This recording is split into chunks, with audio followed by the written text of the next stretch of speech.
Hello, this is Agitation Rising here. Today I'm talking with TJ Gordon, a member of Advanced Your Leadership Power, also known as AYLP.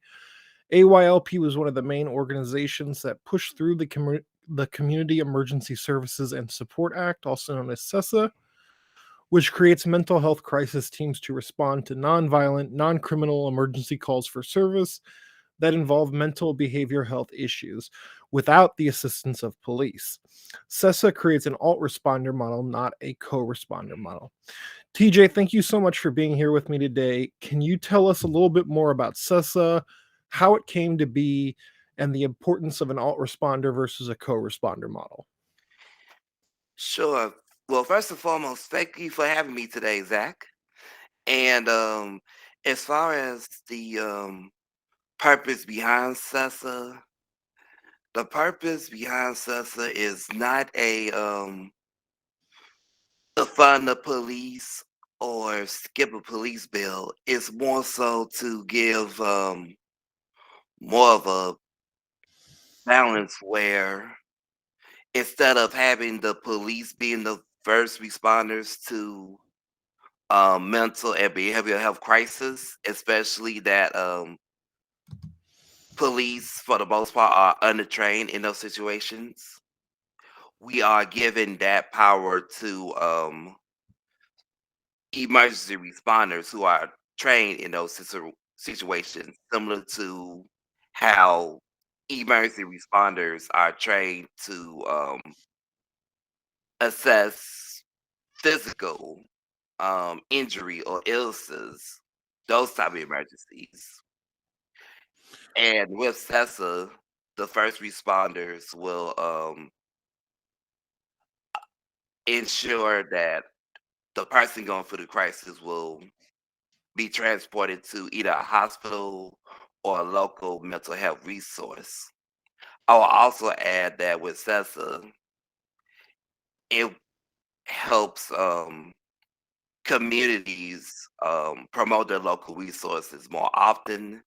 And in fact, it allows the person in crisis to choose where they want to go for help and a break space.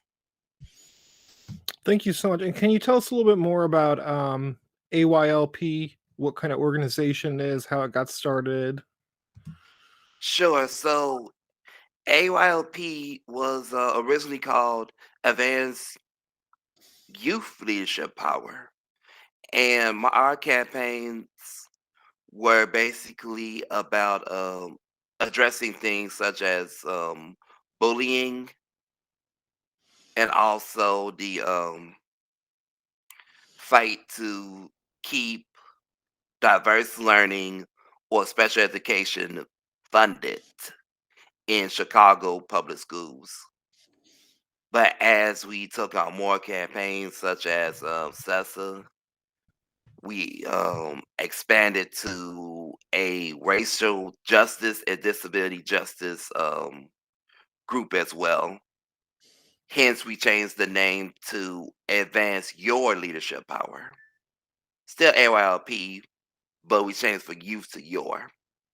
I'm glad that you mentioned how CESSA started because AYP was approached around 2015 about how to address what happened to Stephon Watts. For those who don't know, in 2012, Stephon Watts was having a mental health, that's behavioral health emergency. His family called the police. Usually, the police will help Stephon get transported to an ambulance, and then the ambulance will take him to wherever he needs to go for to address his mental and behavioral health. So I believe it's a hospital. However, even though the family called off the police and said everything's okay, everything's under control, police still was sent anyways. And of course, Stefan was terrified of the side of the police. And He had a butter knife.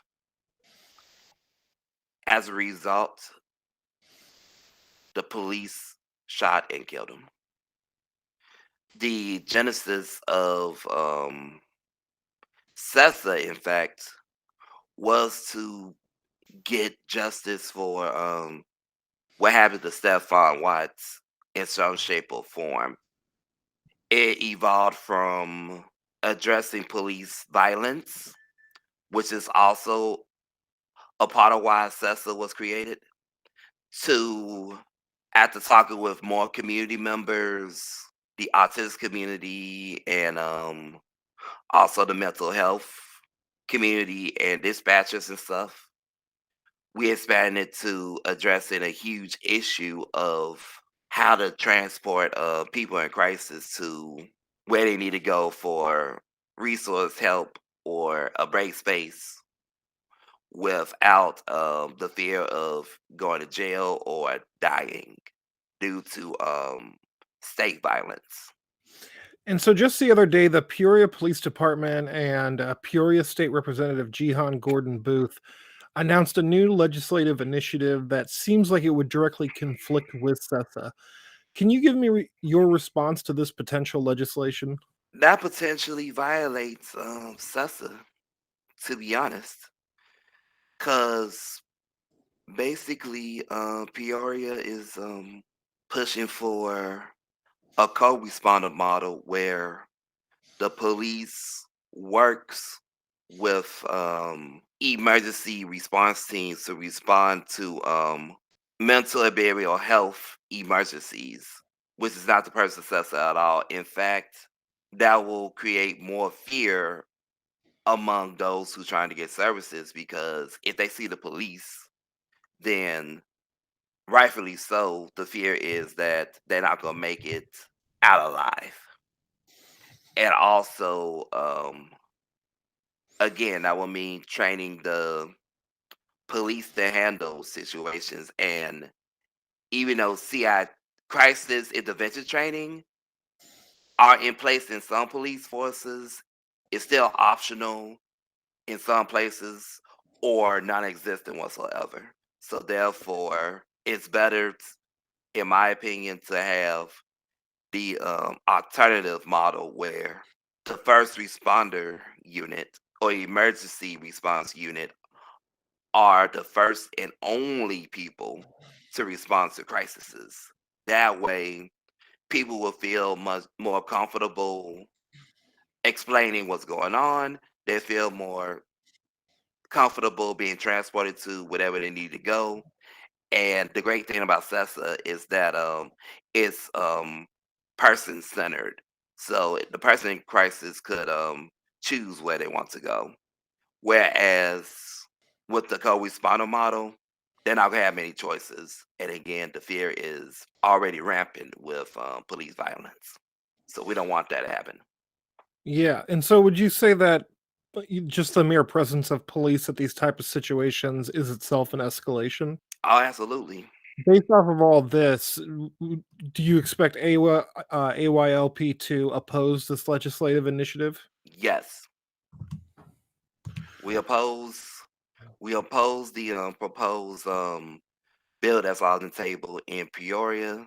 We oppose any measures that involves the co-responder model for it does not suit the disability community well. It does not suit the mental and behavioral health community well. And in general, it does not suit the public well. Again, increases fear. Well, thank you so much for talking with me today. I really appreciate it. Is there anything else that you would like to add before we end this interview?